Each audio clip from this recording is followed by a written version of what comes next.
প্রিয় এসএসসি 2026 ব্যাচের শিক্ষার্থীরা, কালকে থেকে তোমাদের এসএসসি পরীক্ষা শুরু হয়ে যাচ্ছে। এটা যেহেতু তোমাদের প্রথম বোর্ড এক্সাম, তাই কিছু বিষয় রয়েছে যা তোমাদেরকে খেয়াল রাখতে হবে। শুরুতেই এখানে দেখতে পাচ্ছ এক্সামের আগে কি করতে হবে এবং কি করতে হবে না, ডুজ এবং ডন্টস। ডুজের মধ্যে রয়েছে প্রয়োজনীয় ইকুইপমেন্টস, যেমন admit card, registration card, pen, pencil, eraser, sharpener বা ক্যালকুলেটর, যা যা প্রয়োজনীয় এক্সামের জন্য সব কিছু নিয়ে রেডি আছে কিনা সেটা চেক করা এবং নিয়ে যাওয়া। সাথে দরকার হচ্ছে ইনাফ ঘুম। অ্যাটলিস্ট চেষ্টা করবো 8 ঘন্টা ঘুমানোর, কারণ এর কম হলে দেখা যাবে যে পরীক্ষা হলে যে হয়তো তোমার কিছু মনে আসছে না বা মাথা কাজ করছে না, এটা হওয়ার চান্সেস কিন্তু রয়েছে। আর ডোন্টসের মধ্যে রয়েছে নতুন কোনো টপিক একদমই পড়ার দরকার নাই, কারণ তুমি যতই পড়ো সেটা এক্সাম হলে তেমন একটা কাজে আসবে না বা মনেও আসবে না। বাট এটা পড়তে যে দেখা যায় পুরো কিছু টপিক তুমি ভুলে গেছো, সো এইটা অবশ্যই স্কিপ করবা। আর প্রথম দিন এক্সাম, যেহেতু প্রথম দিন যাচ্ছ, কোথায় বসতে হবে তুমি জানো না, সেটার জন্য এক্সাম হলে লেট করবা না। পারলে প্রথম এক্সামের জন্য অ্যাটলিস্ট আগে আগে যাবা, যাতে গিয়ে কোন রুমে তোমার সিট পড়েছে সেটা দেখতে পারো। আর যেহেতু এটা তোমাদের প্রথম এক্সাম, বোর্ড এক্সাম, এটা নিয়ে নার্ভাস হওয়ার কিছু নেই। তুমি যেমন স্কুলে এক্সাম দিয়েছো, কোচিং এক্সাম দিয়েছো, সেমভাবেই এখানে এক্সাম দিবা, এটা নিয়ে টেনশন করার কিছু নেই। এখন আসো এক্সাম চলাকালীন কী করতে হবে। এখানেও দুইটা পার্টে ভাগ করছি, ডুজ এবং ডন্টস। ডুজের মধ্যে রয়েছে রোল রেজিস্ট্রেশন নাম্বারটা খুব ভালোভাবে লেখা। এখানে একটা ভুল হলে আরেকটা ঠিক হলে ম্যাচ করা যায়, এক্ষেত্রে রিস্ক কম। বাট সেট কোডের ক্ষেত্রে কিন্তু ভুল হলে কোনো ঠিক করার চান্সই নেই। তুমি যদি ভুল একটা সেট কোড লেখো, দেখা যাবে তুমি এমসিকিউতে বেশ বড় একটা মার্কস হারাতে পারো, ইভেন দেখা যেতে পারে 10-এর নিচে মার্কস চলে আসতে পারে। সুতরাং সেট কোড নিয়ে খুব বেশি কেয়ারফুল থাকবা। এরপরে সিকিউ কোয়েশ্চেন।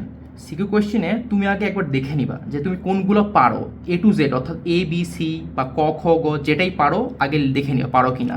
কারণ দেখা যায় তুমি ক খ দেখে লেখা শুরু করলা, কিন্তু পরে দেখা যায় যে গ ঘ তুমি পারো না, সেক্ষেত্রে কিন্তু তোমার সময়ও নষ্ট হবে, প্লাস তুমি মার্কসও পাচ্ছ না।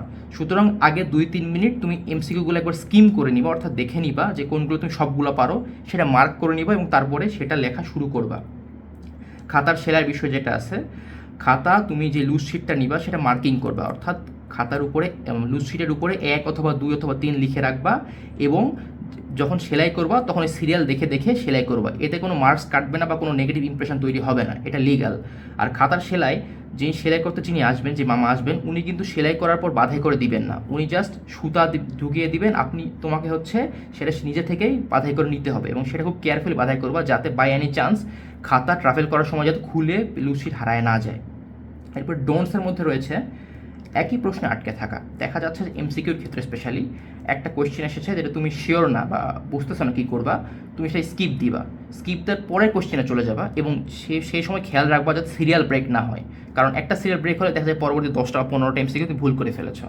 আরেকটা হচ্ছে টাইম না থাকলে প্যানিক করা। অনেক সময় দেখা যায় সিকিউ লিখতে গিয়ে লাস্টে তোমার এক্সপেক্টেড টাইমের চেয়ে বেশ কম টাইম রয়েছে, তখন কিন্তু অনেকে প্যানিক করা শুরু করে যে আমি শেষ করতে পারবো না। তখন টাইম থাকুক না থাকুক তুমি চেষ্টা করো যতটুকু লেখা যায়, স্পেশালি জ্ঞানমূলকগুলো লিখে ফেলবা। প্রতিটা কোয়েশ্চেনে যে জ্ঞানমূলক পার্টটা থাকে স্পেশালি সিকিউর ক্ষেত্রে, সেটা লিখে ফেলবা, কারণ সেটা খুব ছোটো হয় এবং প্রতিটার জন্য 1 মার্ক করে থাকে। সুতরাং ক খ গ এর জ্ঞানমূলকগুলো লিখে ফেলবা। এখন হচ্ছে এক্সাম শেষে কী করা উচিত, এই পার্টটা কিন্তু বেশি ইম্পর্ট্যান্ট, কারণ অনেকে ভাবে এক্সাম হয়ে গেছে কিছু করার দরকার নাই, কিন্তু এটাও কিন্তু বেশি ইম্পর্ট্যান্ট। তার ডুজের মধ্যে রয়েছে তুমি বাসায় আসবা, খাওয়া দাওয়া করে একটা রেস্ট নিবা, ঘুম দিবা, যাতে পরের দিনের পরীক্ষা তুমি ভালোভাবে পরের দিন বা নেক্সট এক্সামের জন্য প্রিপারেশন নিতে পারো। এবং বের হওয়ার সময় ডেফিনেটলি তুমি অ্যাডমিট কার্ড, রেজিস্ট্রেশন কার্ড এই দুইটা নিছো কি না এটা চেক করে বের হবা, কারণ কলম হারায় গেলে বা ক্যালকুলেটর রেখে আসলে তুমি কিনতে পারবা, বাট অ্যাডমিট কার্ড বা রেজিস্ট্রেশন কার্ড হারায় গেলে কিন্তু সেটা পাওয়া খুব টাফ। সুতরাং এইটা নিছো কিনা এটা এনশিওর করে তারপর বের হবা। আর ডন্টসের মধ্যে রয়েছে উত্তর মেলানো। অনেক সময় দেখা যায় আমাদের মধ্যে প্রবণতা রয়েছে যে আমরা এক্সাম শেষে উত্তরটা মিলাই যে ঠিক আছে কিনা।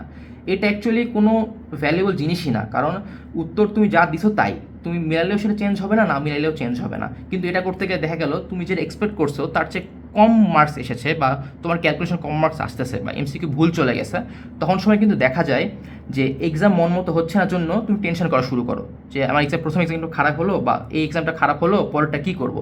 এটা করতে গিয়ে পরের দিন প্রিপারেশন হ্যাম্পার হয়। সুতরাং এটা কখনোই করবে না, যা হয়েছে হয়েছে, ওইটা বাদ, ওই চ্যাপ্টারটা ক্লোজ, তুমি নেক্সট এক্সামের জন্য পড়াশোনা করবা। এই কয়েকটা পয়েন্ট খুবই ইম্পর্ট্যান্ট, এটা ইন জেনারেল সব এক্সামের জন্য ফলো করবা। এটা করলে আশা করতেছি তোমার যে প্রথম বোর্ড এক্সাম দেওয়ার এক্সপিরিয়েন্স সেটা ডেফিনেটলি বেটার হবে, ভালো হবে এবং তোমার মধ্যে যে নার্ভাসনেস আছে সেটা কাজ করবে না।